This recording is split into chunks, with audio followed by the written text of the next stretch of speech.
2007 release ചെയ്ത ഛോട്ടാ മുംബൈ റിലീസായി 2025 എത്തുമ്പോഴേക്കും നിർമ്മാതാവായ മണിപിള്ള രാജ് സാറാണ് എന്നോട് കൂടാതെ. സാർ നമസ്കാരം. നമസ്കാരം. നമസ്കാരം. 400-ലേറെ സിനിമകൾ അഭിനയിച്ചു, 13-ലേറെ ചിത്രങ്ങൾ നിർമ്മിച്ചു, 14 സിനിമകൾ നിർമ്മിച്ചു, 49 വർഷത്തെ സിനിമാ ജീവിതം. 50 മോഹിനിയാട്ടം വരുന്നത് പലതും തെറ്റാണല്ലേ? അപ്പൊ കൺഗ്രാറ്റ്സ് ആദ്യം തന്നെ. കൺഗ്രാറ്റ്സ് 50 വർഷം. രാജേട്ടാ, എനിക്ക് അതിന് പകുതി വയസ്സ്. മലയാള സിനിമയുടെ ചരിത്രത്തിന് 100 വർഷത്തിന്റെ ഇതേ ഉള്ളൂ. അതിൽ 50 വർഷം ഞാൻ ഉണ്ട്.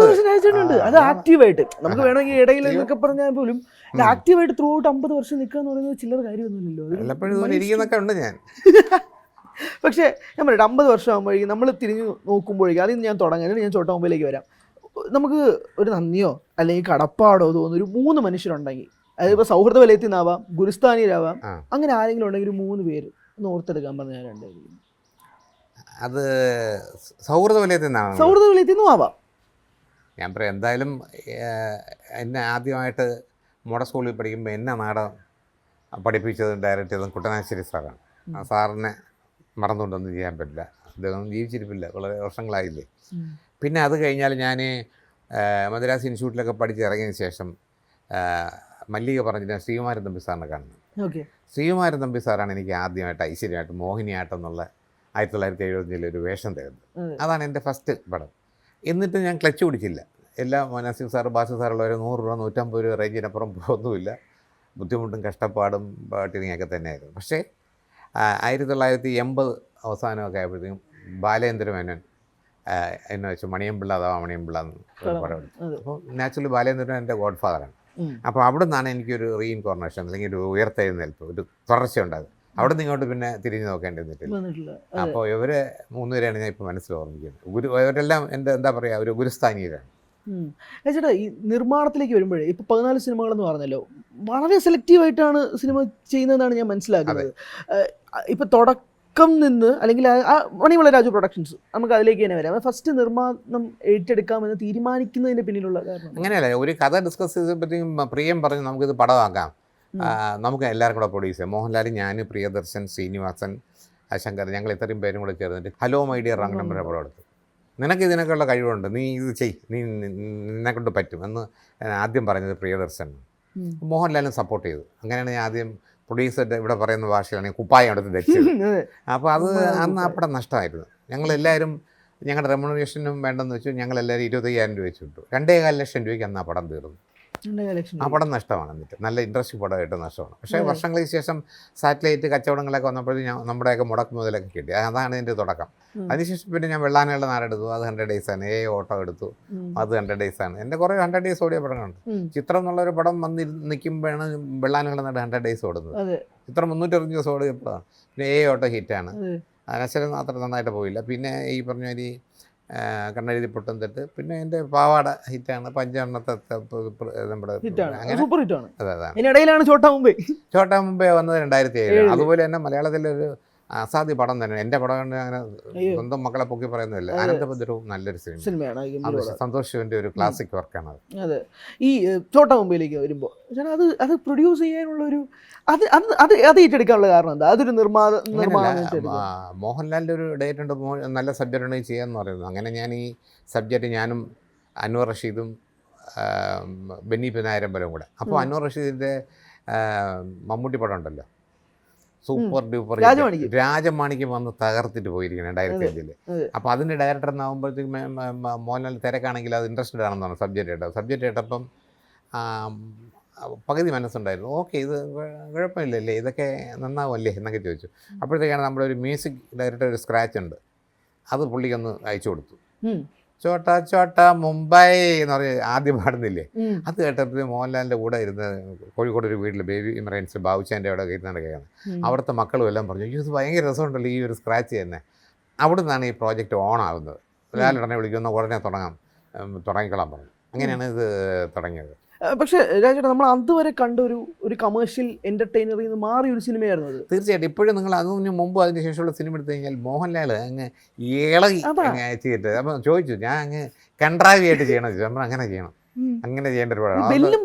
ബെല്ലും ബ്രേക്കും ഇല്ല മോഹൻലാൽ പെർഫോം ചെയ്ത പടമാണ്. അടിക്ക് അടി ഇടിക്ക് ഇടി ചിരിക്ക് ഇത്രയും ഒരു ഫാമിലി എന്താ പറയുക, ഒരു എന്താ ഫാമിലിയായിട്ട് കാണാൻ അനാവശ്യങ്ങളൊന്നുമില്ല. നല്ല പാക്കേജ് ഫിലിമാണ്. അന്നും തിയേറ്ററിൽ ഭയങ്കര ഓളമാണ്. ഇപ്പോൾ അതിനേക്കാൾ ഓളം വരും. ബിക്കോസ് ഇത് ഡോൾബി ആക്കി, ഡിജിറ്റലാക്കി. പിന്നെ അന്നത്തെ റീ റെക്കോർഡിങ് പോരല്ലോ ഇപ്പോൾ കുറച്ചുകൂടെ സൗണ്ടാണല്ലോ. അപ്പോൾ റീ റെക്കോർഡിംഗ് ഒക്കെ അഡീഷണൽ ചെയ്തിട്ടുണ്ട്.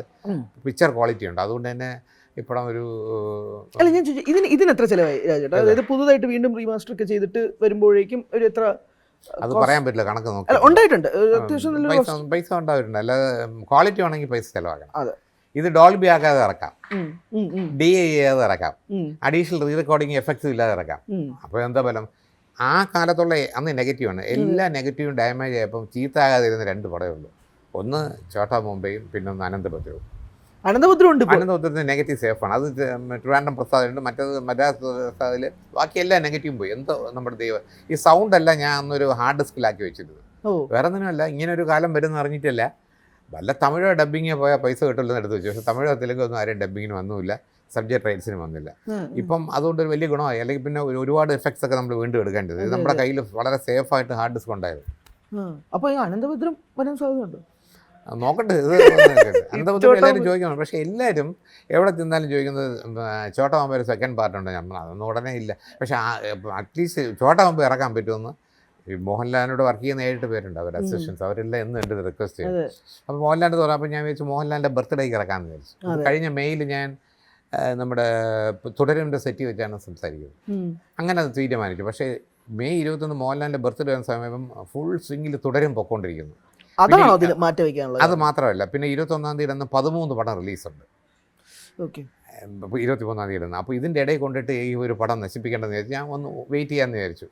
ഇപ്പോഴും ആൾക്കാർ പറഞ്ഞു മഴ അതാണ് ഇതാണ്. പക്ഷേ ഒന്നുമില്ല, ഇവിടെ അഡ്വാൻസ്ഡ് ബുക്കിംഗ് എന്ന് പറഞ്ഞപ്പോൾ തന്നെ ഓൾമോസ്റ്റ് തിയേറ്ററിൽ ഫുള്ളാണ് ഈ ഫസ്റ്റ് ഡേ. സത്യം നമ്മൾ വെറുതെ ഒരു ഭംഗി വാക്കിന് വേണമെങ്കിൽ ഇപ്പോൾ രാജയുടെ മുന്നിൽ നിൽക്കുന്നതുകൊണ്ട് പറയാം അഡ്വാൻസ് ബുക്കിംഗ് ഭയങ്കരമായിട്ട്. പക്ഷേ തെളിവുണ്ട്. ഞാൻ ഇപ്പോൾ നമ്മൾ ട്രിവാൻഡ്രം തന്നെ എടുത്ത് നോക്കുകയാണെങ്കിൽ ഏറ്റവും ബെസ്റ്റ് തിയേറ്ററിൽ ഏറ്റവും വലിയ തിയേറ്റർ അത് ഹൗസ്ഫുള്ളാണ്. ബുക്കിംഗ് തുടങ്ങി ഹൗസ്ഫുള്ളായി. അതെ, അനൗൺസ്മെന്റ് പോലും വരുന്നതിന് മുമ്പ് ഹൗസ്ഫുള്ളായി. ഞാൻ പറഞ്ഞാൽ അത്രമാത്രം കാത്തിരിക്കുന്നുണ്ട് ആളുകൾ ഈ പടത്തിന് വേണ്ടിയിട്ട്. ഈ പടം മാത്രമല്ല, ഞാനൊക്കെ അന്ന് അതിൻ്റെ പ്രൊഡക്ഷൻ സമയത്തൊക്കെ പല പ്രാവശ്യം ഒരു 10-20 പ്രാവശ്യം ഇട്ട് കണ്ടതാണ്. പിന്നെ തിയേറ്ററിൽ 2-3 പ്രാവശ്യം പോയി കണ്ടാണ്. ഇപ്പോഴും ഇതിൻ്റെ ഇതിൻ്റെ പ്രൊഡക്ഷൻ നടക്കുമ്പോൾ ഞാൻ സ്റ്റുഡിയോയിൽ പോയി നോക്കുമ്പോഴത്തേക്കും എനിക്ക് തന്നെ ഭയങ്കര സന്തോഷം. ഇത്രയും ഭംഗി അന്ന് ഇല്ലായിരുന്നല്ലോ. ഐ മീൻ ടെക്നോളജി വന്നു. അന്ന് ഡോൾബി ഇല്ല, പിന്നെ കളർ ഗ്രേഡിങ് DA ചെയ്യാനൊന്നും പറ്റുന്നില്ല. പിന്നെ അതിനഭിനയിച്ച ഒരു 5-6 പേര് നമ്മുടെ ഒപ്പം ഇല്ല. അവർക്കൊക്കെ നമ്മളൊരു കാർഡൊക്കെ കാണിക്കുന്നുണ്ട്. നമ്മുടെ കൂടെ ഇല്ലാത്തവരില്ല. രാജൻ പി ദേവില്ല, കലാഭവമണിയില്ല, കൊച്ചിനി നീഫയില്ല, കൊച്ചു പ്രേമനില്ല, ത്യാഗി എന്നൊരു ആർട്ടിസ്റ്റ് ഇല്ല, പിന്നെ ശരണ്യ എന്നുള്ള ഒരു 6 പേര് ഇല്ല. പിന്നെ ആർട്ട് ഡയറക്ടർ സുനിൽ. ഇതിൻ്റെ അനന്തഭദ്രത്തിൻ്റെ 2 പടത്തിനും അങ്ങനെ സ്റ്റേറ്റ് അവാർഡാണ്. അത് 2 തലത്തിൽ നിൽക്കുന്നു. 2 രണ്ടിനും ആർട്ട് ഡയറക്ഷൻ അവാർഡുണ്ട്. പിന്നെ മേക്കപ്പ് മാനും അനന്തപുരത്തിന് 7 അവാർഡുണ്ട്, സ്റ്റേറ്റ് അവാർഡ്. ഇതിന് ഏറ്റവും നല്ല വില്ലൻ, ബെസ്റ്റ് വില്ലൻ ആക്ടർ എന്ന് പറഞ്ഞ കലാഭവമണി കിട്ടി. അല്ല നടേശൻ നടേശൻ നല്ല ഭയങ്കര ഇൻട്രസ്റ്റിംഗ് ആയിരുന്നല്ലേ. അപ്പോൾ ഭയങ്കര ഹ്യൂമർ ചെയ്തുകൊണ്ടിരിക്കുന്നിടത്താണ് ഇത്രയും ഷൂഡായിട്ടൊരു വില്ലനായിട്ട് വന്ന് ചെയ്തത്. അതെല്ലാം അവാർഡ് അറിയിക്കുന്നു കലാഭവമണി. ഞാനിത് ഫോണിൽ വിളിച്ച് കലാഭവമണിയുടെ സംഭവം അറിഞ്ഞാൽ എന്താണ് സ്റ്റേറ്റ് അവാർഡ് നാളെ രാവിലെ പ്രഖ്യാപിക്കും. ഇപ്പോൾ അനൗൺസ്മെൻറ്റ് കഴിഞ്ഞുള്ളൂ. സെക്രട്ടേറിയറ്റിൽ നിന്ന് മെസ്സേജ് വന്നാണ് മണിയാണ് ബെസ്റ്റ് വില്ലൻ നടൻ എന്ന് പറഞ്ഞു. ചുമ്മാ തമാശ തരല്ലേ ചേട്ടാ രാവിലെ വിളിച്ചത്. ഞാൻ പറഞ്ഞു തമാശയൊന്നും അല്ല, നിങ്ങൾ വരുമ്പോൾ നോക്കിക്കളാൻ പറഞ്ഞു. പിന്നെ പുള്ളി എന്നെ കരഞ്ഞുകൊണ്ട് വിളിക്കണം, അയ്യോ ഇത് കള്ളത്തിനാണോ സത്യമാണോ, ചേട്ടൻ പറയുമ്പോൾ ചേട്ടൻ്റെ സ്റ്റൈലില്ല, തമാശയാണെന്ന് വിചാരിച്ചു എന്ന് പറയുന്നു. അപ്പോൾ അതൊക്കെ ഞാൻ ഓർക്കുന്നു. രാജേട്ടാ അതാണ് പറഞ്ഞത്. മണിച്ചേട്ടൻ്റെ കാര്യം പറയുമ്പോൾ തന്നെയാണ് ജയചേട്ടനും. അതിനകത്ത് ഹ്യൂമറിന് വേറെ മത്സരമില്ല. ജഗത് സിദ്ദിഖ്, മുള്ളൻ ചന്ദ്രപ്പൻ ഭയങ്കര പെർഫോമൻസ് അല്ലേ എല്ലാവരും. രാജൻ പി ദേവ എന്തൊരു പെർഫോമൻസ് ആണ്. രാജൻ പി ദേവ എല്ലാ കൂട്ടത്തിലുണ്ട്. നമ്മൾ ഈ വേറൊരു വേർഷൻ എന്നൊക്കെ പറയൂല, ഇവരുടെ എല്ലാവരുടെയും വേറൊരു വേർഷനാണ് ആ പടത്തിന്. 30 ഇന്ദ്രജിത്തുണ്ട്, മല്ലിക മൾട്ടി സ്റ്റാർ പടമാണ് ശരിക്കും. അതാണ് ഞാൻ പറഞ്ഞത്. രാജേട്ടൻ്റെ കാസ്റ്റിംഗ് എങ്ങനെയായിരുന്നു? കാസ്റ്റിംഗ് നമ്മൾ അൻവർ റഷീദ്, ഞാനും ബെന്നി പി നായരമ്പലം കൂടെ ചേർന്നു. ബിജുക്കുട്ടനൊക്കെ അതിനകത്ത് റെക്കമെൻഡ് ചെയ്ത് കൊണ്ടുവന്നത് പുള്ളി തന്നെയാണ്. അല്ല, ബെന്നി പി നായരമ്പലമാണ്. അങ്ങനെയൊക്കെ അറിയാം നാടകം. അതിൽ വന്ന് അയാൾ ആക്ടറായില്ല, ഇവിടെ സ്റ്റാൻഡ് ചെയ്തു. നല്ല ആക്ടറാണ്, നല്ല അയാളും. അതിൽ നല്ല രസമായിരുന്നു. അന്ന് വിനായകൻ അന്ന് കലാഭവമണിയുടെ അനിയനായിട്ട് അതും ഭയങ്കര വേറൊരു തരത്തിൽ. ഞാൻ പറഞ്ഞത് കാസ്റ്റിംഗ് നമ്മളിപ്പം വർഷങ്ങൾക്ക് ശേഷം നോക്കുമ്പോഴാണ് നമുക്ക് ഇപ്പോൾ വിനായകനെ അങ്ങനെ അപ്പോഴേ യൂസ് ചെയ്തിട്ടുണ്ട്. എന്ന് പറയുന്നത്. അപ്പോൾ വിനായകൻ നമ്മളപ്പോൾ ചതിക്കാത്ത ചന്തുവിലേക്ക് ഹ്യൂമർ ചെയ്ത് കണ്ടിട്ട് ആ. ഇവിടെ ഒരു വില്ലനായിട്ട് വീണ്ടും വില്ലനായിട്ട് കാണുന്നത്. തോന്നുന്നത്. എന്താ പറഞ്ഞത്? നന്നായിരുന്ന പടമാണത്. അതെ. മാത്രമല്ല ആ സമയത്തുണ്ടല്ലോ 2007 വേറെയും സിനിമകൾ ക്ലാഷ് റിലീസാക്കി വന്നതാണ്. അപ്പോൾ അന്ന് ഞാൻ പറയും ഇപ്പം രാജേട്ടൻ പറഞ്ഞല്ലോ ഇപ്പോൾ 21-ാം തീയതി റിലീസ് ചെയ്യായിരുന്നത് 13 പടം കാരണമാണ് മാറ്റി വെച്ചത്. അതും പിന്നെ തുടരേണ്ട അത്ഭുതാവഹമായ പോക്കും. അതെ, അതും ഉണ്ടായിരുന്നു. ആ സമയത്ത് ഈ സിനിമ 2007 റിലീസ് ചെയ്തപ്പോഴേക്കും ഉണ്ടായി ഈ ക്ലാഷ് റിലീസ് എന്ന് പറയുന്ന പരിപാടി ഉണ്ടായിരുന്നില്ലേ? അപ്പോഴുണ്ടായിരുന്നു. അല്ല, അന്നത്തെ വാർത്തകൾ സൃഷ്ടിച്ചാണ് ഈ പടം. വേറൊന്നുമല്ല, ആദ്യമായിട്ടാണ് അന്ന് ഈ പെട്ടിയാണല്ലോ വരുന്നത്. ഫിലിം ബോക്സിനകത്ത് ഈ 14 റീൽ വരെയല്ലേ. അപ്പോൾ അത് ഗണപതി പോലെ പൂജിച്ചിട്ട് ആനപ്പുറത്താണ് അത് കൊണ്ടുവരുന്നത്. ആനപ്പുറത്താണ് അത് എഴുന്നള്ളിച്ച് തിയേറ്റർ വരെ കൊണ്ടുവരുന്നത് കേട്ടോ. അപ്പോൾ ഒരു ഭയങ്കര സംഭവമായിരുന്നു അത് അന്ന്. അത് ചെണ്ടമേളത്തോടുകൂടിയാണ് വരുന്നത്. അപ്പോൾ റോഡിലൊക്കെ ഒരു അഴകായിരുന്നു. ഇപ്പോൾ ആനപ്പുറത്ത് ഏറ്റവും കോടതി പോകേണ്ടി വരും. ഇപ്പോൾ ഈ അടുത്തിടെ ഇപ്പോൾ ഈ പടത്തിൻ്റെ തന്നെ ഇൻ്റർവ്യൂകൾ കൊടുത്തപ്പോഴേക്കും അതിനകത്ത് കണ്ടൊരു കമൻറ്റ്, അതായത് ആരാണെന്ന് എനിക്കറിയത്തില്ല, ഇട്ടൊരു കമൻറ്റ്, മോനെ രാജു നീ ആരോഗ്യം നോക്കണേ, ശ്രദ്ധിക്കണേ എന്നുള്ളതാണ്. രാജേട്ടാ എനിക്ക് തോന്നുന്നു ഒരുപാട് കമൻറ്റുകൾ അതുപോലെ വരാറുണ്ട്. രാജേട്ടൻ്റെ ആരോഗ്യത്തെ പറ്റിയും കാര്യങ്ങളൊക്കെ വരാറുണ്ട്. ഇതുപോലുള്ള കമൻറ്റ്സ് ശ്രദ്ധിക്കാറുണ്ടോ, അല്ലെങ്കിൽ അവരോടുള്ള മറുപടി എന്താണ്? അല്ലേ, ഞാനിത് തമാശയായിട്ട് എടുക്കും. ഞാനൊരിക്കൽ എൻ്റെ ഒരു ബന്ധു മരിച്ചപ്പോൾ 6-7 വർഷം മുമ്പ് അവിടെ പോയി. അദ്ദേഹം രാഷ്ട്രീയത്തിലൊക്കെ അറിയപ്പെടുന്നതും പൊതുപ്രവർത്തനത്തിലൊക്കെ ഉള്ള ഒരാളാണ്. എൻ്റെ ഒരു ബന്ധുവാണ്. മരിച്ചപ്പം ഈ അദ്ദേഹം പോകുന്ന ആംബുലൻസിൽ ഈ കൊണ്ടുവന്ന റീത്തുകളെല്ലാം വെച്ചു. 10-200 എന്തോ റീത്തുകളുണ്ട്. ഇതെല്ലാം കെട്ടി വെച്ചപ്പോഴത്തേക്ക് അവിടെ വന്നൊരു യൂണിയൻ്റെ ഒരാൾ, യൂണിഫോമിൽ നിന്നറിയാം യൂണിയൻ്റെ ഒരാൾ എന്ന് വെച്ചിട്ട് എൻ്റെ അടുത്ത് വെച്ച് ഇങ്ങനെ നിന്നാൽ മതി, ഇതുപോലെയൊക്കെ ആർഭാടമായിട്ട് പോകണ്ടായിരുന്നു. അതിന് ഞാൻ ചിരിച്ച ആളാണ്. എനിക്ക് അവൻ്റെ ഔട്ട് ഓഫ് ഇന്നസെൻസ് അവൻ പറഞ്ഞതാണ്. ചേട്ടന് പോകുമ്പോൾ എന്നൊക്കെ ഉള്ള ഒരു പറഞ്ഞു. അതുപോലെ ഞാൻ ഒന്ന് ചെയ്തത്. പിന്നെ ഒരിക്കൽ എന്നെ ഒരാൾ വിളിച്ച്, ചേട്ടൻ മരിച്ചെന്നുള്ള സത്യമാണോ? ഞാൻ എന്ത്, ഇവിടെ എല്ലാത്തിലും ടി വിയിലൊക്കെ പറഞ്ഞു. ഞാനല്ല മരിച്ചത്, കലാഭവൻ മണിയാണ്. അയ്യോ മണിച്ചേട്ടൻ, ഞങ്ങൾ മണിയമ്പിള രാജുവിനെയും മണിച്ചേട്ടൻ എന്നാണ് വിളിക്കുന്നത്. ഞാൻ സോറി ചേട്ടാ, അപ്പം സത്യം തന്നെ ചേട്ടൻ അല്ലേ? പിന്നെ അയാൾ ചോദിച്ചത്. എന്ത് പറയാനാ സംഭവം? അതൊന്നും നമുക്ക് പിന്നെ ചിലർ അറം പറ്റുന്നൊരു ഡയലോഗുണ്ട് ഇതിനകത്ത്. നമ്മുടെ എനിക്ക് ഈ അസുഖമാണെന്ന് തോന്നി തുടങ്ങിയത്, അസുഖമാണെന്ന് അറിഞ്ഞൂടാ, പക്ഷേ ചെവി വേദനയും തലയുടെ സംഭവമുള്ളത് തുടരുന്നതിൻ്റെ സെറ്റാണ് കഴിഞ്ഞ മെയിൽ. അപ്പോൾ അതിനകത്തൊരു ഷോട്ടുണ്ട്. നിങ്ങൾ പടം കാണാൻ പറഞ്ഞാൽ സ്കൂട്ടർ ഓടിച്ച് പോകുമ്പോൾ മോഹൻലാൽ മദ്രാസിൽ വരുമ്പോൾ ഞാൻ വിളിച്ചുകൊണ്ട് പോകുന്നു, മോഹൻലാൽ ബാഗേജ് ചോദിക്കുന്നുണ്ട്, നിങ്ങൾ മരുന്നൊക്കെ കൃത്യസമയത്ത് കഴിക്കുന്നുണ്ട്, ഇപ്പം അസുഖമൊന്നും ഇല്ലല്ലോ എന്ന് ചോദിച്ചു. ആ സമയത്ത് എനിക്ക് അസുഖമുണ്ട്, എനിക്ക് അറിഞ്ഞൂടാ, മോഹൻലാൽ അറിഞ്ഞൂടാ, ആർക്കും അറിഞ്ഞൂടാ. അത് പടത്തിലുള്ള ഡയലോഗാണ്. പിന്നെ അത് കഴിഞ്ഞ് ഇവിടെ വന്ന് നമ്മൾ എന്താ പറയുക 10-12ഓളം ENT ഡോക്ടേഴ്സിനെയൊക്കെ നോക്കി അവസാനം MRI എടുത്തപ്പോഴാണ് കണ്ടത് തൊണ്ടയിൽ അങ്ങേറ്റം നാക്കിൻ്റെ അടിയിലൊരു ഭാഗത്താണ്. അപ്പോൾ കിംസ് ഹോസ്പിറ്റലാണ്. വേണമെങ്കിൽ അവർക്ക് നാക്ക് എൻ്റെ സൈഡ് കട്ട് ചെയ്യാൻ എനിക്ക് ജീവിതത്തിൽ സംസാരിക്കാൻ പറ്റാതായിരുന്നു. പക്ഷേ നന്നായിട്ട് ട്രീറ്റ് ചെയ്തു. 30 റേഡിയേഷനും 5 കീമോ ഒക്കെ ചെയ്തു. ഇപ്പം അടുത്ത ഈ ജൂലൈ ആകുമ്പോഴത്തേക്കും 1 വർഷമാവും. ആശുപത്രിയിൽ ഞാൻ ഈ സിനിമയിൽ വരാൻ ഫൈറ്റ് ചെയ്ത മാതിരി ഞാൻ ഫൈറ്റ് ചെയ്തു. സകല ദൈവങ്ങളെയും പ്രാർത്ഥിച്ചുകൊണ്ടും എപ്പോഴും. മമ്മൂട്ടി പറഞ്ഞിട്ടുണ്ട്, നമ്മൾ 150 വയസ്സോട് ജീവിക്കാൻ വന്നവനല്ലടാ, നീ ഫൈറ്റ് ചെയ്യണടാ, നീ ഒരു പോരാളിയല്ലേ എന്ന് പറഞ്ഞു. അപ്പോൾ എന്നെ റേഡിയേഷനൊക്കെ ചെയ്യുന്ന സമയത്ത് ദൈവങ്ങളെ പ്രാർത്ഥിച്ചതിനൊപ്പം മമ്മൂട്ടി പറഞ്ഞ സെൻറ്റൻസ് ഉണ്ടല്ല, ഫൈറ്റ് ചെയ്യണടാ, ഫൈറ്റ് ചെയ്യണം. അപ്പോൾ നമ്മൾ ഈ അസുഖത്തിനെ കുറിച്ച് ഞാൻ ആലോചിക്കാറ് പോലുമില്ല. സംഭവം കാര്യം അറിയാം, നമ്മൾ അതിനെക്കുറിച്ച് ആലോചിച്ച് ഡെസ്പാവില്ല. ഇപ്പം ക്യാൻസർ വരുന്നവരൊന്നും ഭയക്കേണ്ട ഒരു കാര്യമില്ല. എന്താ കാര്യം വെച്ചാൽ ലേറ്റസ്റ്റ് മെഡിസിൻസ്. പണ്ടൊക്കെ എൻ്റെ അമ്മ ക്യാൻസർ വന്നാൽ മരിച്ചത്, അന്നൊന്നും പ്രോപ്പർ മരുന്നുമില്ല, ഒന്നുമില്ല, ഏതെങ്കിലും അവർ കൊടുക്കുന്ന ഒരു ഗുളിക തന്നെ. ഇപ്പോൾ അങ്ങനെയല്ല, എല്ലാം മരുന്നുണ്ട്, റേഡിയേഷൻ ഉണ്ട്, കണ്ടുപിടിക്കാനും എല്ലാം പെറ്റ് സ്കാനും അത് ഇത് ഒരുപാട് സ്കാനുണ്ട്, എല്ലാ സൗകര്യമുണ്ട്. അതുകൊണ്ട് ക്യാൻസർ രോഗികൾ ഒന്നും ഭയപ്പെടേണ്ട കാര്യമേ ഇല്ല. ഇന്നസെൻറ്റും 2012 ക്യാൻസർ വന്നെങ്കിലും 10 വർഷം കഴിഞ്ഞിട്ട് മരിച്ചത് ക്യാൻസർ കൊണ്ടല്ല, ന്യൂമോണിയ വന്നിട്ടായിരുന്നു.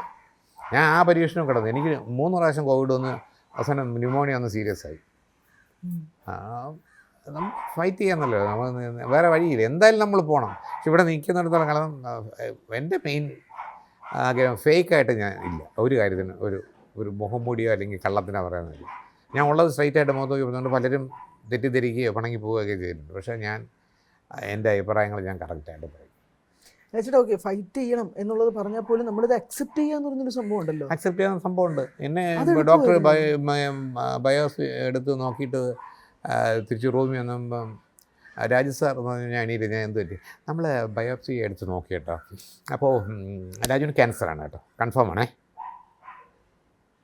ഞാൻ ഒന്ന് അടുത്തിരുന്നൊരു മേശയിലൊന്ന് പിടിച്ച് ഒന്ന് വീണ് പോകാതിരിക്കാം. ഞാൻ ശരി ഡോക്ടർ, താങ്ക് യു.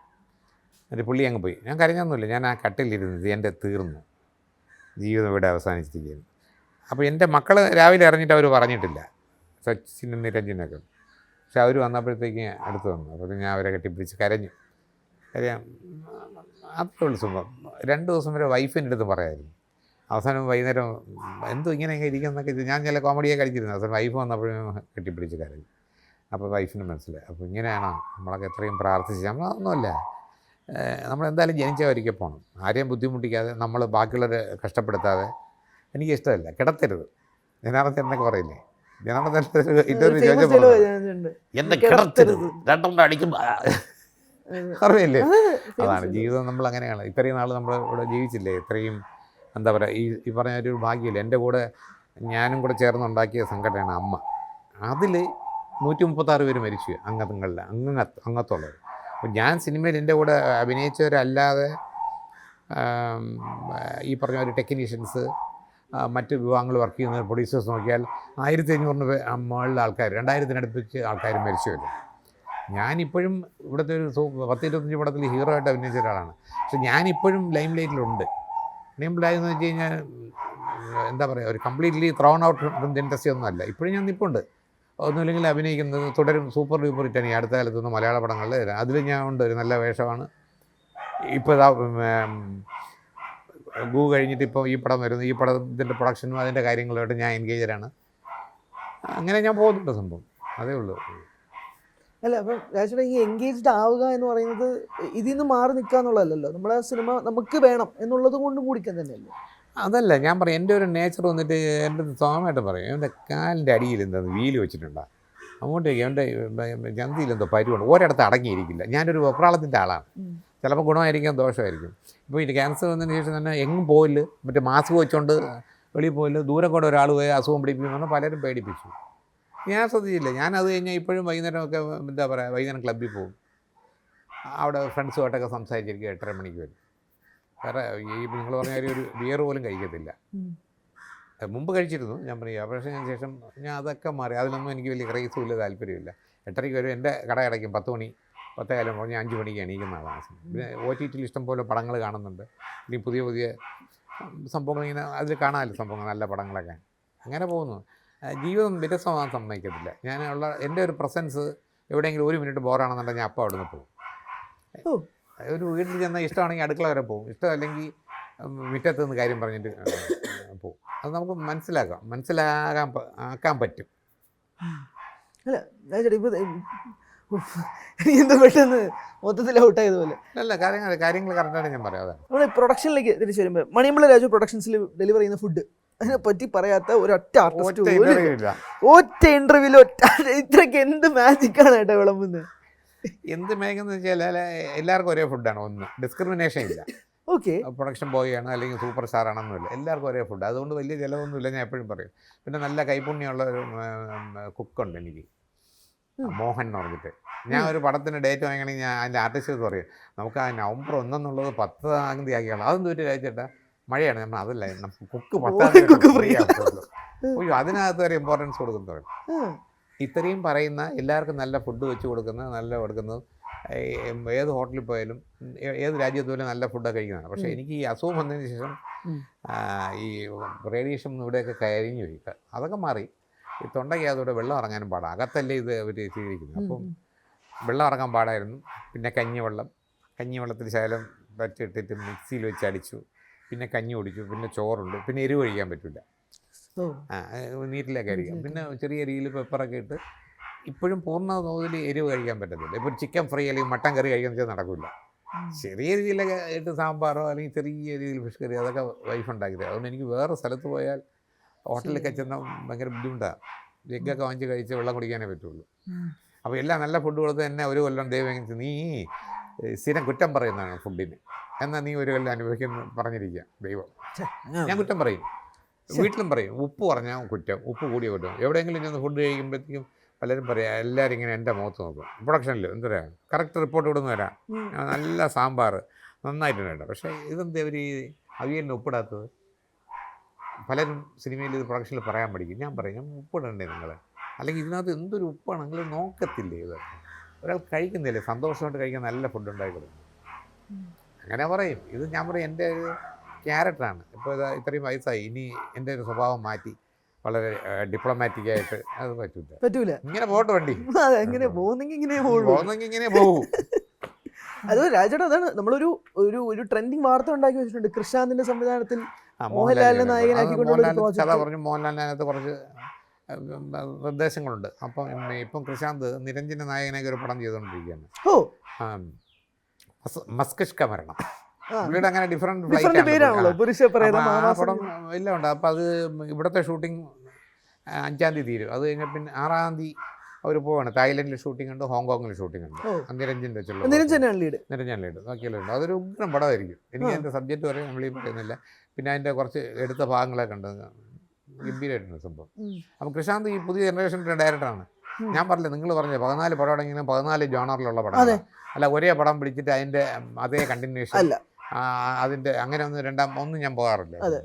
അപ്പം കൃഷാന്തിൻ്റെ യങ്സ്റ്റേഴ്സിനൊക്കെ ഭയങ്കര ഇഷ്ടമാണ്. അപ്പം അങ്ങനെ കൃഷാന്തിനെ പോലെ അയാളും മോഹൻലാലും കൂടെ ഒന്നിച്ച് കഴിഞ്ഞാൽ ഒന്നും വേണ്ട. പുതിയ ഡയറക്ടർ 2 പടം എടുത്തേ ഉള്ളൂ, ഓപ്പറേഷൻ ജാവയും സൗദികളിലേക്ക്. പക്ഷെ തരുൺമൂർത്തി ഒന്ന് സംഭവം ഗംഭീരാക്കിയില്ലേ.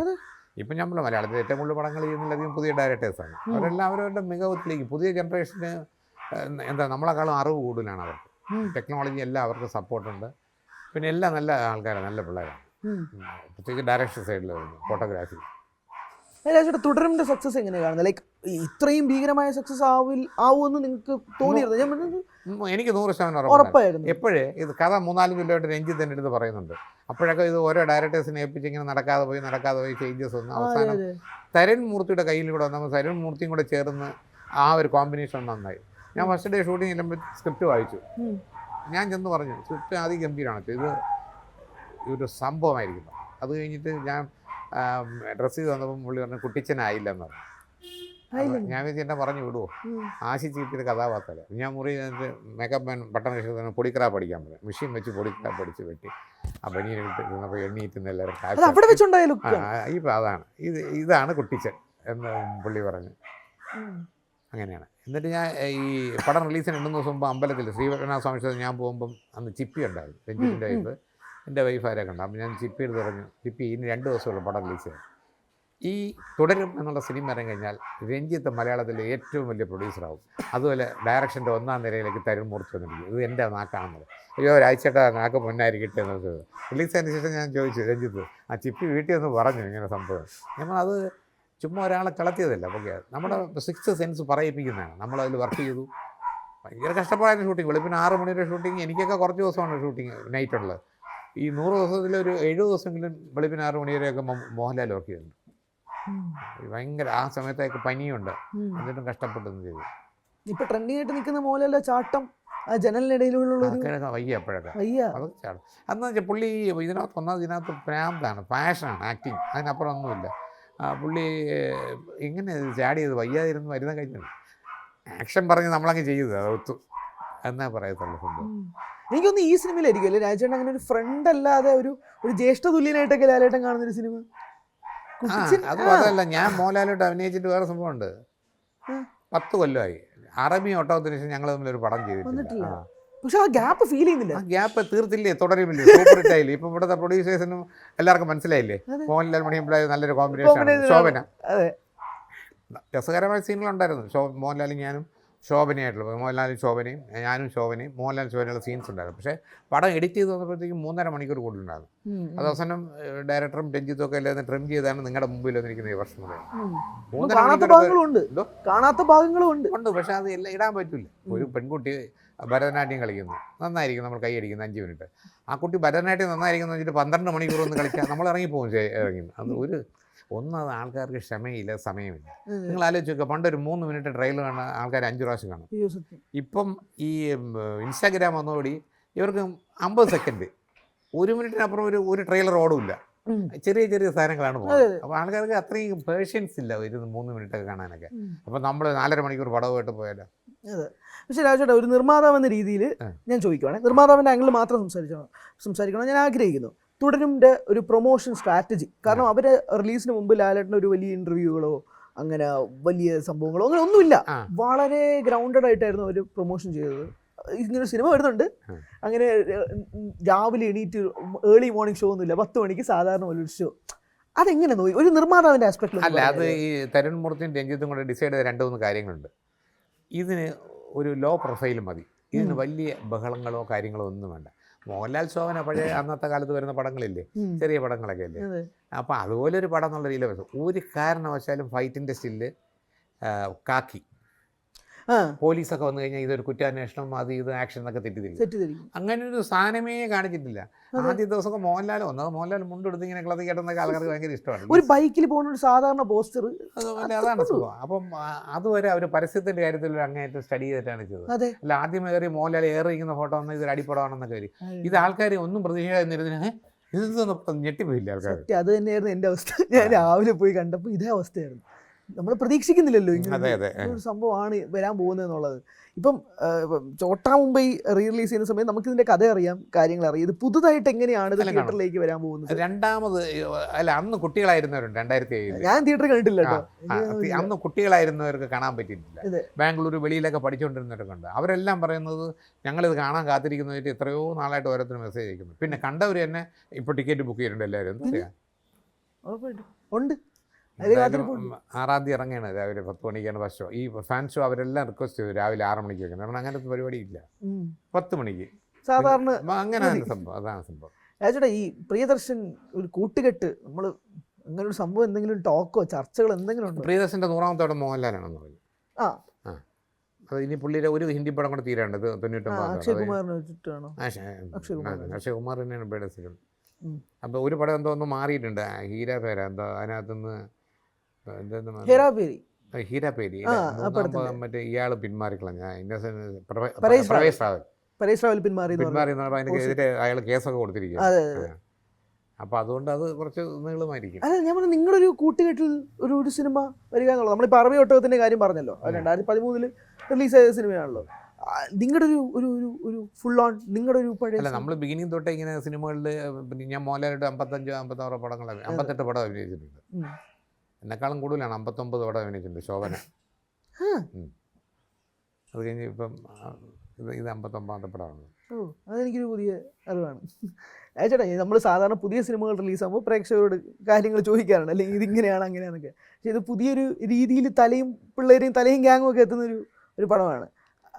അതിനകത്ത് പ്രേക്ഷകർ എക്സ്പെക്ട് ചെയ്യുന്നത് എന്താണെന്ന് ഞാൻ ചോദിച്ചാൽ, ആ സിനിമയ്ക്കകത്തൊരു മാജിക് ഉണ്ട്. കോമഡിക്ക് കോമഡി, ആക്ഷന് പാട്ട്, ഡാൻസിന് ഡാൻസ്, എല്ലാം ചേർന്ന് അത് തുടക്കം ഒരു സ്പൂഫാണ്. അതായത് മറ്റേ ചെട്ടിക്കുളങ്ങര വെച്ച് ലാലേട്ടൻ ആ ഒരു കോസ്റ്റ്യൂമിലാണ് ഇൻട്രൊഡക്ഷൻ. അതിനൊക്കെ ഉള്ളൊരു ഐഡിയ എങ്ങനെ വരണമെന്നാണ് ഞാൻ അതല്ലേ തന്നെ വലിയ ഡയറക്ടറായത് പിൽക്കാലത്ത് 5 വർഷം ചെയ്ത് ഐഡിയ ഉള്ള ആളാകണ്ടല്ലേ. അപ്പോൾ അത് പ്രത്യേകം പറഞ്ഞ് ഹൈദരാബാദിലൊക്കെ പോയി ചെയ്താണ്. ഇവിടെ അങ്ങനെ ഒരു ഡിസൈനും പാറ്റേൺ ഉണ്ട്. തെലുങ്കിൽ പോയി അവിടുത്തെ കോസ്റ്റ്യൂമറെ കണ്ട് അങ്ങനെയൊക്കെ ഇവിടുത്തെ കോസ്റ്റ്യൂം റെഡിയാക്കി എല്ലാം കൊണ്ടുവന്നാണ് സിനിമ. ചേട്ടാ, ഈ ക്രിസ്മസ് പാപ്പയെ കത്തിക്കുന്ന സംഭവങ്ങളും ഉണ്ടല്ലോ. അതുകൊണ്ട് നമ്മൾ പറഞ്ഞ സസ്പെൻസുകളേണ്ട, അതൊക്കെ ഭയങ്കര പാടായിരുന്നു, സെൻസർ ചെയ്യാനൊക്കെ പാടായിരുന്നു. അയ്യോ അത് പറ്റൂല. അത് എങ്ങനെയാണ് നമ്മൾ ഈ പടത്തിലേക്ക് കൊണ്ടുവന്നപ്പോഴുള്ള? അതെല്ലാം ബെന്നി പി നായരമ്പലത്തിന്റെ ഐഡിയ. അല്ല, നമ്മൾ റീവേർഷനിൽ ഇപ്പോൾ അടുത്തേക്ക് കൊണ്ടുവരാൻ മ്യൂസിക്കിനൊക്കെ വ്യത്യാസമുണ്ട്. റീവേർഷനിൽ വേറെ ഷോട്ട് കട്ട് ചെയ്യാനോ ആഡ് ചെയ്യാനോ ഒന്നും പറ്റൂല. പറ്റുമെങ്കിൽ സെൻസർ ബോർഡിൽ ഇപ്പോൾ എഴുതി കൊടുക്കണം. മ്യൂസിക്കൊക്കെ നമുക്ക് ആഡ് ചെയ്യാം. പിന്നെ എഫക്ട്സ് ഇല്ലേ, അന്ന് ഇവരുടെ ഡീറ്റെയിൽസ് അല്ലേ. ഇപ്പോൾ ഡോൾബിയൊക്കെ വരുമ്പം അവിടെ നിന്നൊക്കെ ഒരു ബൈക്ക് ഇടിച്ച് തെറിച്ച് ഇവിടെ നമ്മുടെ മുഖത്തോട്ട് വരുമ്പോൾ അതിൻ്റെ സൗണ്ട് വരും. അന്ന് ഒരു സൗണ്ട് തന്നെ, അവിടെ ഇടിക്കുന്ന സൗണ്ട് തന്നെ ഇവിടെ എത്തിയാലും. അപ്പോൾ അല്ലാതെ അങ്ങനത്തെ സാധാരണ പരിപാടികൾ മാത്രമേ. സൗണ്ടൊക്കെ ഭയങ്കര ഇമ്പ്രൂവ് ചെയ്തിട്ടുണ്ട്. ഫോട്ടോഗ്രാഫിയും എൻഹാൻസ് ചെയ്തിട്ടുണ്ട്. പടം മൊത്തത്തിൽ അന്ന് പടം കണ്ടിട്ട് വരുന്ന എൻ്റെ അടുത്ത് പറഞ്ഞാണ്, അയ്യോ ഇത്രയും ജാളി പടം കണ്ടിട്ടില്ല അണ്ണാ എന്ന് പറഞ്ഞിട്ടുണ്ട്. ഇനി പ്രൊഡക്ഷൻ സൈഡിലുള്ളത് ഇനി കൃഷാന്തിൻ്റെ ഒരു പ്രോജക്റ്റാണ്, പടമാണ് ചെയ്യുന്നത്. അല്ല, ഇനിയിപ്പം ഒന്നാമത് എനിക്കൊരു പുതിയ ചെറിയ സെറ്റപ്പ് പടം എടുക്കാനുള്ള ധൈര്യമില്ല. നമ്മുടെ പാസ്റ്റ് എക്സ്പീരിയൻസ് കൊണ്ടാണോ? എക്സ്പീരിയൻസുകളും വരും അതിനകത്ത്, ഉണ്ട്. ഭയങ്കര പാടാണ്. പിന്നെ ഈ പറഞ്ഞ മാതിരി എല്ലാവർക്കും പൈസ കൂടുതലാണ്. ഇവർ എല്ലാവരും വാങ്ങിച്ചുകൊണ്ട് പോയാൽ ഇപ്പം OTT അതേമാതിരി കച്ചവടം നടക്കുന്നില്ല. തിയേറ്ററിൽ ഓടിയാൽ മാത്രം വരുമെന്ന് വാങ്ങിക്കുന്നു. അല്ലാത്ത പടങ്ങൾ മറ്റേത് സൂര്യ അത് ഇത് എല്ലാം വാങ്ങിക്കും. ഇപ്പോൾ സൂര്യ ഒന്നും പടമൊന്നും വാങ്ങിയിട്ടില്ല, വാങ്ങിച്ചിട്ട് കൊല്ലങ്ങളായി. പേരെടുത്ത് തന്നെ പറയാം, സൂര്യ ഒന്നും വാങ്ങിക്കുന്നില്ല. ഇപ്പൊ തിയേറ്ററിൽ ഓടുന്നത് കണ്ടിട്ട് അവർ ഡീൽ ആവുന്നുള്ളതായി. പടം ഹിറ്റാവും. അതാ, അല്ലെങ്കിൽ പിന്നെ ഈ പറഞ്ഞ മാതിരി മമ്മൂട്ടി, മോഹൻലാൽ, പൃഥ്വിരാജ്, ഫഹദ് ഫാസിൽ ചേട്ടാ, അങ്ങനെയും ഇപ്പൊ അവരുടെ സിനിമകൾ ഇറങ്ങിയിട്ട് പോലും വാങ്ങാത്ത, ഇപ്പോഴും OTT സെയിലാവാത്ത സിനിമകളുണ്ട്. അതാണ്. അതെ, അപ്പൊ ഒരു നിർമ്മാതാവിന് ഇത്രമാത്രം ഒട്ടും സേഫ് അല്ല നിർമ്മാതാവ്. നിലവിലത്തെ സാഹചര്യത്തിൽ? ഞാൻ ആർട്ടിസ്റ്റുകൾ ഇപ്പോൾ 400 പേരുണ്ടെങ്കിൽ 350 പേർക്കും വീടുണ്ട്. പ്രൊഡ്യൂസർ അസോസിയേഷനിൽ 300 പേരെ എടുത്തു കഴിഞ്ഞാൽ 295 പേർക്കും വീടില്ല സ്വന്തമായിട്ട്. അപ്പോൾ ഈ നിർമ്മാതാക്കൾ പറയുന്ന ആവശ്യങ്ങളൊക്കെ സത്യമാണ്. പിന്നെ ഗവൺമെൻറ് ബാക്കിയുള്ളതിനേക്കാളൊക്കെ ഇവിടെ ടാക്സ് കൂടുതലാണ്, വിനോദ നികുതിയൊക്കെ വളരെ കൂടുതലാണ് സംഭവം. അപ്പോൾ നിർമ്മാതാക്കൾ ഈ പ്രതിഫലം കുറയ്ക്കണമെന്നൊക്കെ പറയുന്ന ആവശ്യമൊക്കെ ആവശ്യം അംഗീകരിക്കേണ്ടതാണ്. ആവശ്യം തന്നെയാണ്. ആണ് ഒരു ഞാൻ നിർമ്മാതാവ് കൂടെ നടനാണ്. ആയതുകൊണ്ട് എനിക്ക് അടുത്തൊരു ജന്മം ഉണ്ടെങ്കിൽ ഞാൻ നടനാകാൻ പ്രവർത്തിക്കുള്ളൂ. കാര്യം നമ്മളൊന്നും അറിയേണ്ട, ഒന്നിൻ്റെ റേറ്റ് അറിയേണ്ട, നമുക്ക് കൈ നിറച്ച കാശും നല്ല ഭക്ഷണവും കഴിച്ചു നല്ലൊരു വേഷവും ചെയ്ത് പ്രശസ്തിയായിട്ട് പോകും. മറ്റേ ആൾ സ്വർണ്ണവും കൊണ്ട് പണയം വെച്ച് പലിശയ്ക്ക് എടുക്കാനവൻ്റെ കാലി പിടിച്ച് എങ്ങനെയൊക്കെ വരുന്നത് പ്രൊഡ്യൂസർ. പ്രൊഡ്യൂസറെ നമ്മൾ മറക്കാൻ പാടില്ല. ചുവരില്ലാതെ ചിത്രം എഴുതാൻ പറ്റില്ലെന്ന് പറഞ്ഞാൽ പ്രൊഡ്യൂസറെ മറക്കാൻ, ഞാൻ ഉൾപ്പെടെ ആരും മറക്കാൻ പാടില്ല. പ്രതിഫലങ്ങളൊക്കെ ഞാൻ ഇന്നുവരെ ഏതെങ്കിലും ഒരു പടത്തിൻ്റെ പൈസ കിട്ടിയില്ല എന്ന് ഡബ് ചെയ്യാൻ എത്രയോ പടത്തിന് പൈസ തരാറുണ്ട്. ചെക്ക് ബൗൺസ് ആയെന്നാണ് കേസ് കൊടുത്തത്, ഒന്നിനും ഞാൻ പോയിട്ടില്ല. ഒരു നിവൃത്തി ഉണ്ടെങ്കിൽ അന്തസ്സുള്ള ആളല്ലേ, അയാൾ തരുമായിരുന്നു. അയാളെ കൊണ്ട് നിവൃത്തിയില്ല, പൊളിഞ്ഞ് നിൽക്കുകയില്ല. അയാൾ നമ്മൾ ചോദിക്കാൻ പോയാൽ നമ്മൾ വെച്ച് ആ റോള് തന്നല്ലോ. ഞാൻ ഇന്ന് വരെ അതുകൊണ്ട് മോഹൻലാൽ ഇവരൊന്നും ഇങ്ങനെ ജീവിതത്തിൽ വഴക്കുണ്ടാക്കിയ ചരിത്രങ്ങളില്ല. ഇതൊരു ഗ്രൂപ്പായിട്ട് ചെയ്യില്ല, ഒരാൾ ആഗ്രഹിച്ചെടുത്ത് പടം ഓടിയില്ല, പിന്നെ അയാൾ എന്ത് ചെയ്യും? നമുക്കൊന്നുമില്ലെങ്കിൽ ആ 40 ദിവസം ഉണ്ണാൻ പറ്റുമല്ലോ അവിടെ നിന്ന്. അപ്പം ആലോചിക്കണം. ഞാൻ ചോദിക്കുന്നത് രാജേട്ടൻ നിർമ്മാതാവ് ആയതിനു ശേഷമാണോ ഇത് മനസ്സിലാക്കുക? അല്ല, ഞാൻ അതിന് മുമ്പേ ഞങ്ങൾക്കൊക്കെ ഒരു ബേസിക് ഡിസിപ്ലിൻ ഉണ്ട് അന്നേ. മനസ്സിലായി. അപ്പം ഇപ്പം ഓരോ മാസവും നിർമ്മാതാക്കൾ ഇങ്ങനെ കണക്കുകൾ പുറത്തുവിട്ടുകൊണ്ടിരിക്കുകയാണ്. അതിനെതിരെ താരങ്ങൾ സംസാരിക്കുന്നുണ്ട്, കളിയാക്കിയും ട്രോളിയും ഒക്കെ സംസാരിക്കുന്നുണ്ട്. അതിനെപ്പറ്റി എന്താണ് ഇങ്ങനെ പുറത്തു വിടേണ്ടത് ആവശ്യമുണ്ടോ ഈ കണക്കുകൾ? അത് എനിക്ക് അറിഞ്ഞൂടാ. അവർ ഇടണമെങ്കിൽ ഇട്ട്, ഇഷ്ടമില്ല അതിന് ഇടണമെങ്കിൽ ഇടണ്ട. ഞാൻ ഒന്നിനൊന്നും അഭിപ്രായം പറയത്തില്ല, കാര്യമില്ല. പക്ഷെ നിർമ്മാതാക്കളുടെ ആവശ്യം അംഗീകരിക്കപ്പെടേണ്ടതാണ്, അത് മാറ്റമൊന്നുമില്ല. ഈ കളക്ഷൻ്റെ കാര്യം പറയുമ്പോഴത്തേക്ക് ഏതൊക്കെ പടം ഓടിയില്ല എന്നൊക്കെ. പക്ഷേ വേറെ കച്ചവടങ്ങൾ നടക്കുന്നുണ്ട്. UAE കൊടുക്കുന്നുണ്ട്, വെളി രാജ്യം കൊടുക്കുന്നുണ്ടും, പാട്ട് വയ്ക്കുന്നുണ്ട്. അതൊന്നും ഈ അന്വേഷിക്കുന്നില്ലെന്നാണ് ആർട്ടിസ്റ്റുകൾ പറയുന്ന പരാതി. എല്ലാം ഒരു ഭാഗത്ത് നിൽക്കുമ്പോൾ അപ്പം രാജേട്ടൻ ഒരു പ്രൊഡ്യൂസർ ആകുമ്പോഴേക്കും ഇത് എന്തായാലും എനിക്ക് പ്രശ്നമൊന്നുമില്ല. ഞാൻ അതിലൊന്നും ശ്രദ്ധിക്കത്തില്ല. നമുക്ക് പടം ആൾക്കാർ ഇഷ്ടപ്പെടണം, ഓടണം എന്നുള്ളതാണ്. ഇനി ആരെങ്കിലും ഇത് മൈക്കിൽ അനൗൺസ് ചെയ്തുകൊണ്ടിടന്നൊന്നും എനിക്കൊരു പ്രശ്നമില്ല. താങ്ക് യു സോ മച്ച് കിട്ടി. മറ്റന്നാ തിയേറ്റർ പൊളിക്കണം. അപ്പോൾ 6-ാം തീയതി ചോട്ടാകുമ്പോഴും കാണാം. കുട്ടിക്കാലത്ത് കാണാത്ത ആളല്ലേ? അല്ല, ഞാൻ കണ്ടിട്ടില്ല. അപ്പോൾ കണ്ടിട്ട് വിളിക്കണം, കണ്ടിട്ട് വിളിക്കും ഉറപ്പായിട്ടും. ഓക്കെ, നന്ദി രാജേട്ടാ. Thank you. Okay, thank U.